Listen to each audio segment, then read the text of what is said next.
చిగురుదూరని కారడవి, చీమలు దూరలేని చిట్టడవి. ఆ అడవిలో సూర్యకిరణాల చెట్లు మధ్య నుండి బంగారు వెలుగుల్లా పడుతూ ఉంటాయి. ఆ శబ్దాన్ని కేవలం గాలివాన శబ్దమే తాకుతుంది.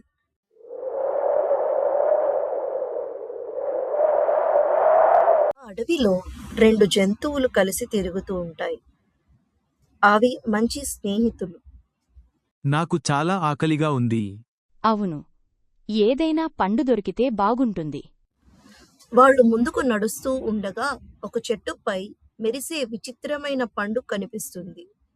ఆ పండు సాధారణ పండు కాదు, అది ఒక మాయ పండు. వాళ్ళు దాన్ని పంచుకొని తిన్నారు. అప్పుడే ఒక అద్భుతం జరుగుతుంది. అరే, నేను మాట్లాడుతున్నానా? నిజమే, మనకు మాటల శక్తి వచ్చింది. వాళ్ళు ఆనందంతో అడవి శబ్దాలను అనుకరించడం ప్రారంభించారు.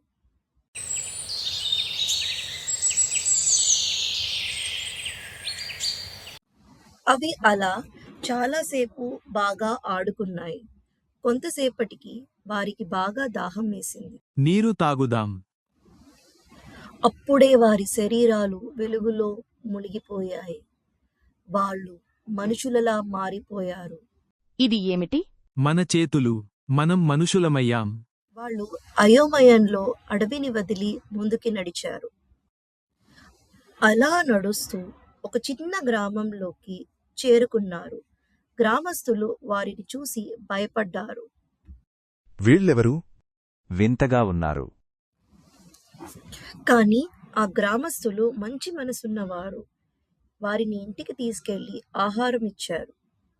వాళ్ళు మాత్రం ఇతరులు చెప్పిన మాటని తిరిగి చెప్పేవారు. నీ పేరు ఏమిటి? నీ పేరు ఏమిటి? వాళ్ళ పేర్లు రాము, సాము అని పెట్టారు. సాయంత్రం అయ్యేసరికి అందరూ చెట్టు కింద కూర్చొని వాళ్ళు చేసే శబ్దాలను అడిగి మరీ వినేవారు.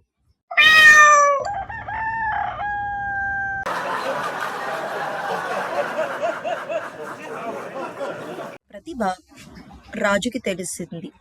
రాజు వారిని రాజసభకు పిలిపించాడు. మీ ప్రతిభ అద్భుతం. మా సభలో వినోదం చేయాలి.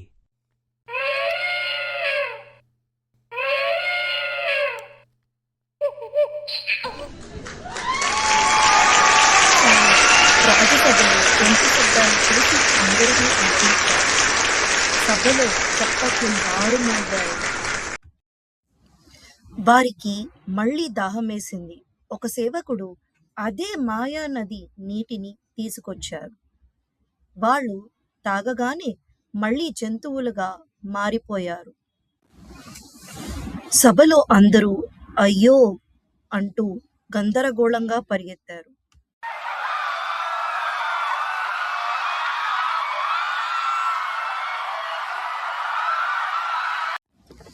గార్డ్ వాళ్ళని పట్టుకున్నాడు.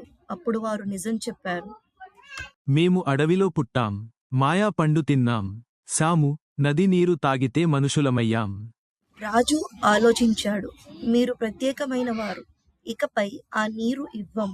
మీరు ఇక్కడే ఉండాలి. వాళ్ళు సంతోషంగా అంగీకరించారు. రాజు ఒక నిర్ణయం తీసుకుంటాడు. ఆ మాయా నది దగ్గర ఒక రక్షణ కంచె వేయమని ఆజ్ఞ వేశాడు. ఎవరూ ఆ నీరు తాగకుండా జాగ్రత్తలు తీసుకున్నాడు.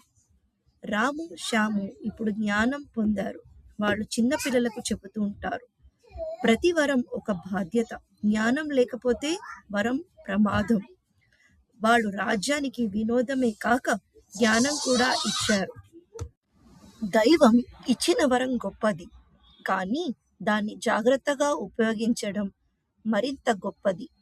వచ్చే వారం మరొక కథతో మీ ముందు ఉంటాను. అంతవరకు bye. Like, share, subscribe and comment.